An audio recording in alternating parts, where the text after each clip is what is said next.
Okay, so we're at the point now where the Lycotians have started retreating.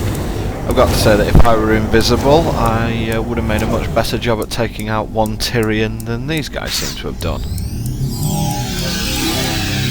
Got him. He's been transported to the brig. Now the only Tarragon I'm reading is heading for the docking ring. Right, so we've got to chase him down now. But you think they could have just taken up sniping positions like the one in Quark's Bar and just shot me down there, unless they're all armed with inhibitors, which I don't think they are. Although maybe they are because it's a... Well, there's the last one. And that's that. Dax to Odo. That's it, I'm reading Tarragon emissions at 0.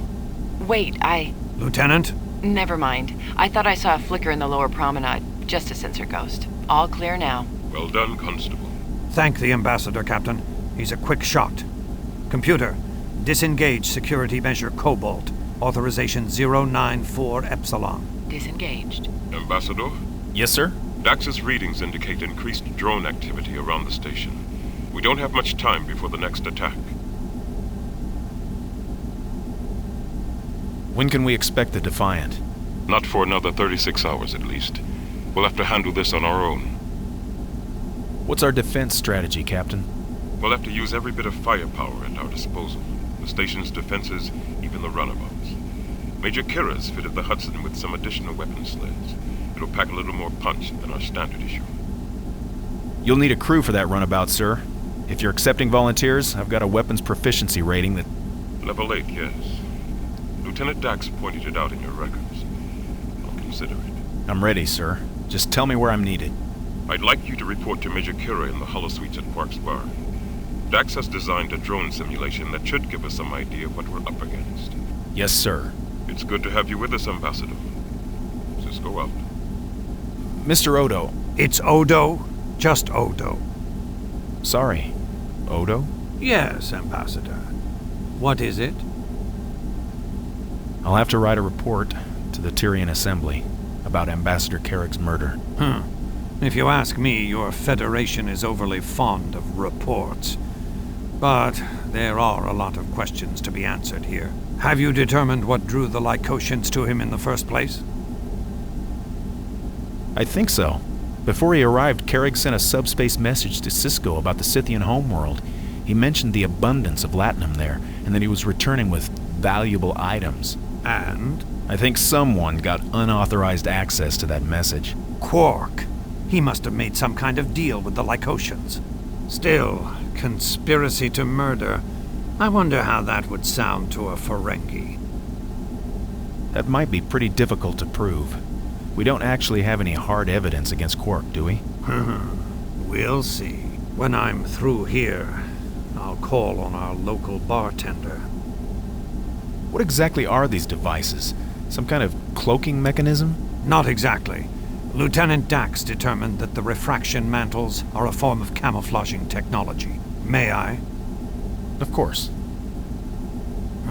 Just like the others. The phaser hit destroyed the refraction enabler. Pity. Pretty sophisticated camouflage. Where did they originate, do we know? According to Carrick's logs, they could be an early, more fragile prototype of the Jem'Hadar devices. It's a shame we weren't able to retrieve one intact. I wanted to talk to you about Ensign Yarrow. There was nothing you could have done, Ambassador. I'd like to make out a formal commendation. If she hadn't reacted, even as she died, the Scythian and I would have both been killed. It would please her to be remembered that way. Thanks. I'll catch up with Major Kira now. Good luck, Ambassador. Remember that little extra particle flash, and also remember what Carrick's log said about the devices, that he bought 7 of them with him. Doesn't mean anything as far as Deep Space Nine goes, because all the Lycotians have now been caught. Computer. But, Promenade, level 8, section 5. Does mean something for the rest of the game. What I'm going to do now is I'm going to wrap up some loose ends, one with Rasmus and the other with Gianni Theron, and after that I will join Major Kira, so enjoy these conversations and I will see you in a bit. Baloshima karma bunarek pursha kahibanut dide nakava nipano dabana elda sharet. Rasmus? Balo bolikpa Hozoroshima kama shinarek hozoroka shim haban rishe kama bilmana sharet sharet sharet. I'm sorry? Voices. Are you all right? They are here with us now. Who's here? Who are you talking about? All around us as if they had never left. Rasmus, it's Bannock. Can I help you? Bannock.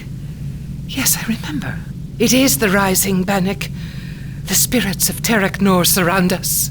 I must pray for them, all of them, before the dark cloud passes. Who needs your prayers? The Borjas, the dead who cannot find peace. They must be sanctified before the cloud disperses.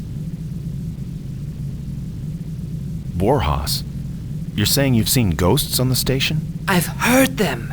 Spirit voices arguing in empty corridors. Footsteps from the past. Doors opening and closing just as the prophecy foretold. The Bajoran religion is based on the texts of the prophets, isn't it?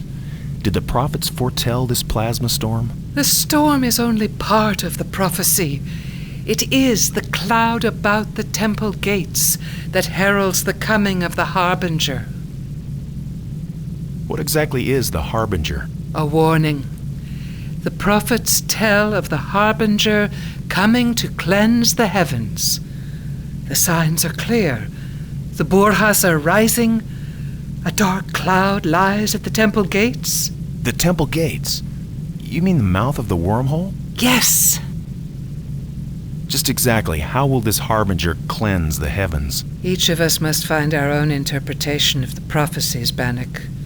The prophets can only show us the path to truth. We must walk there ourselves. This rising, it's happening now? Yes, the veil between the dead and the living is tearing. The unconsecrated spirits call to us as they walk unseen through the same corridors they did in life. What makes you think this is going on? It is rising night, and I have seen the evidence of these spirits. Why would a space station be haunted? There were thousands of us here, slaves under the Cardassians. Beaten, starved. When one of us fell under the strain, a Cardassian overseer kicked the body aside and called for a replacement. There was no time for prayer. We are a religious people, Bannock.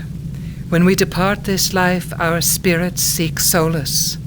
The solace that only the Bajoran death chant can provide. I believe it is that ritual that guides our souls to the next phase.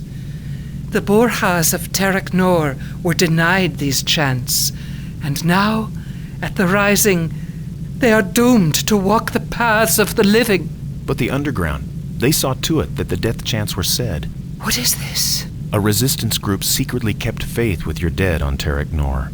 They spoke the death chant over all the Bajorans killed here. Then, my brother, my Sharet? He's at peace, Rasmus. There are no Borjas on this station. But I have seen such telling things. The patterns of the dead. Yes, I've seen them too. I need your help. Yes. Yes, anything. What exactly did you see that made you believe the station was haunted? The airlock doors. Doors opening and closing, but no one steps through. Footsteps. Voices. What did the voices say, Rasmus? I could barely make out the words. They sounded strange, as if from far away. They were carrying a heavy load. One wanted to set it down, the other argued, like a slave carrying a load of ore. You mentioned a pattern. What was it? This could be important. When I returned here from my discussions with the changeling, I heard whispering at an airlock, but no one was near.